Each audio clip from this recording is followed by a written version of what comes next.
आपदामपहर्तारं दातारं सर्वसंपदां लोकाभिरामं श्रीरामं भूयो भूयो नमाम्यहम्। लक्ष्मीनाथसमारम्भां नाथयामुनमध्यमाम् अस्मदाचार्यपर्यन्तां वन्दे गुरुपरम्पराम्। जय श्रीमन्नारायण। प्रिय भगवत बंधुओं, फरीदाबाद सिद्धदाता आश्रम, यहाँ पर लक्ष्मी नारायण भगवान स्वयं ही अवतार लिए थे 17 साल से पहले। परमपदवासी, कीर्ति मूर्ति, जगत गुरु श्री सुदर्शन आचार्य स्वामी जी महाराज की कृपा से और उन्हीं का ही संकल्प से यहाँ पर श्री लक्ष्मी नारायण भगवान एक श्वेत मंदिर यहाँ पर निर्माण करवाए। आज भी हमको याद आ रहा है, मंदिर प्रतिष्ठा से पहले जब हम एक आधे रात का समय में यहाँ दर्शन के लिए आए। मंदिर निर्माणाधीन था, सब मार्बल से बन रहा था। तब तक बड़े बड़े जो सामने वाले हाथी वहाँ पर खड़ा कर दिए और स्वामी जी महाराज तब तक प्रतीक्षा करते हुए हमको आह्वान करके स्वामी जी स्वयं ही हर एक जगह को दिखाए थे। उस समय में हमने पूछा, स्वामी जी इतना सुंदर मार्बल मंदिर आप यहाँ पर बना रहे हैं तो बहुत परिश्रम की बात है। स्वामी जी हंसे और कहते थे, एक सुल्तान अपनी बीबी के लिए जब सफ़ेद मंदिर बना सकता है ताजमहल जैसा, क्या हम सारे संसार का प्रभु सृष्टिकर्ता भगवान के लिए इतना तक नहीं बना सकेंगे? स्वामी जी का संकल्प था, वो साकार बन गया। 17 साल से यहाँ पर भगवान लक्ष्मी नारायण विराजमान होकर सारे भगवत भक्तों को, भागवतों को, आचार्यों को कृपा करते हुए रक्षा कर रहे हैं। और वर्तमान पीठाधीश्वर जगत गुरु इंद्रप्रस्थ हरियाणा पीठाधीश पूज्य श्री पुरुषोत्तमाचार्य स्वामी जी महाराज इस क्षेत्र का संरक्षक होकर भगवान की सेवा को आगे बढ़ा रहे हैं। और ये तो अहोभाग्य की बात है, अब 17वां ब्रह्मोत्सव चल रहा है।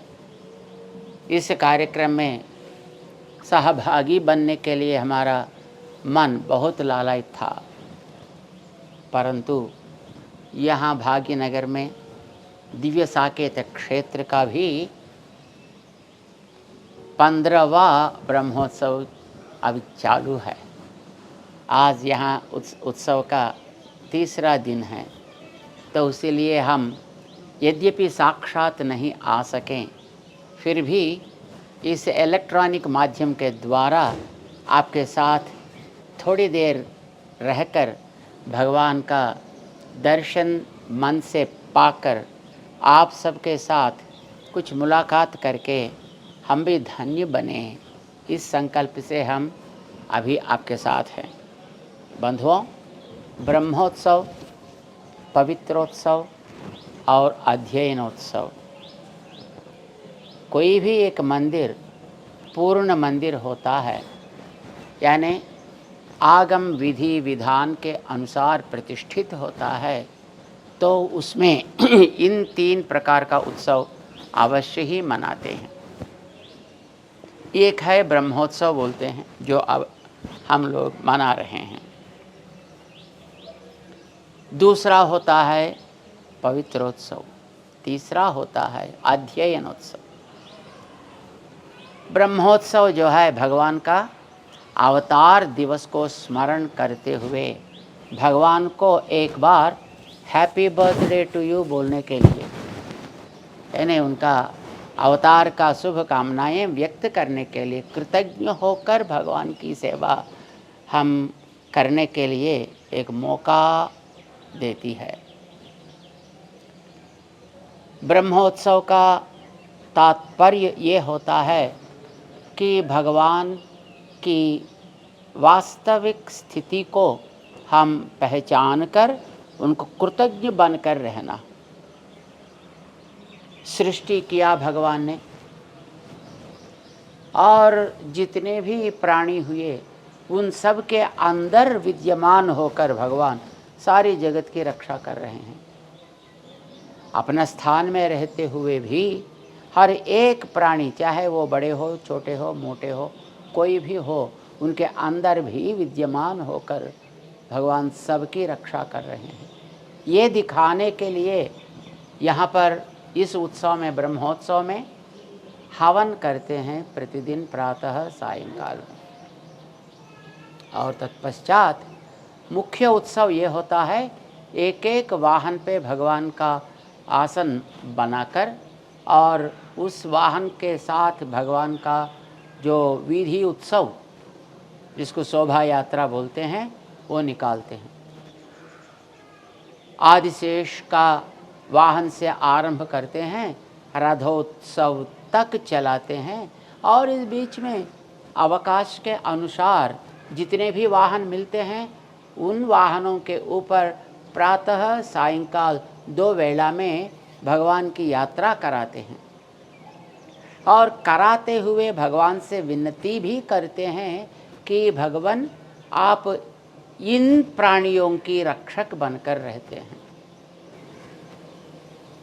जैसे कि प्राणियों को हम देखते हैं जो ज़मीन पे चलने वाले हैं, जो पानी में चलने वाले हैं, जो आसमान के अंदर चलने वाले हैं, जो हर जगह में चलने वाले हैं।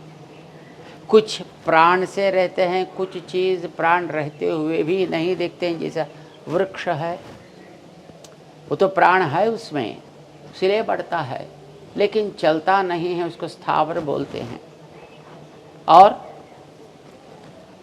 संसार को चलाने वाले जो जितने भी ग्रह हैं, जैसे सूर्य भगवान है या चंद्रमा है और कुछ है, उन सब का अंदर रहकर भगवान और सबकी रक्षा करते रहते हैं। ये दिखाने के लिए जमीन पे चलने वाले जानवरों का प्रतिरूप एक कपिल गौ ये वाहन बनाते हैं, वो सात्विक के लिए। राजस के लिए शेर सिंहा वाहन बनाते हैं, और तामस के लिए गज वाहन भी बनाते हैं। और इन प्राणियों के अंदर आप हैं बताने के लिए। जो चलने वाले पक्षी होते हैं, पक्षी राज गरुड़ भगवान के ऊपर भगवान की सेवा देते हैं, तो पक्षियों के अंदर भी भगवान विराजमान हैं। स्थावरों के अंदर भगवान है, कल्प वृक्ष का वाहन बनाते हैं और उसमें भगवान की सेवा करते हैं।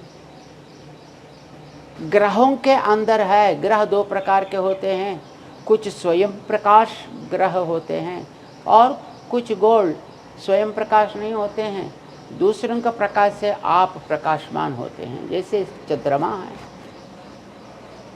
सूर्य भगवान की रोशनी भूमि पे पड़कर यहाँ से जो प्रतिफलन होता है उसके द्वारा चंद्रमा का प्रकाश होता है।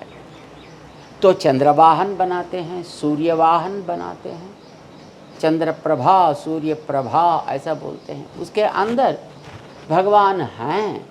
ऐसी गोड़ों का भी रक्षक भगवान कर रहे हैं, जैसे भगवान ही स्वयं भगवद गीता में बताए थे, यद आदित्य गतम तेजः ये चंद्रमसी ये चाग्नौ तत्तेजो विद्धि मामकम 15 अध्याय में भगवान बताते हैं ना।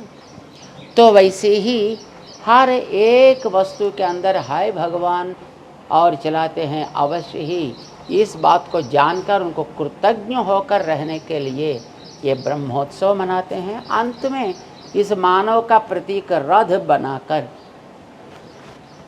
रथोत्सव के साथ भगवान को तीर्थवारी कहते हैं ना, जल के अंदर भगवान का स्नान करा के उत्सव को सुसंपन्न कर देते हैं। ये तो एक अद्भुत व्यवस्था है। ये ब्रह्मोत्सव बोलते हैं।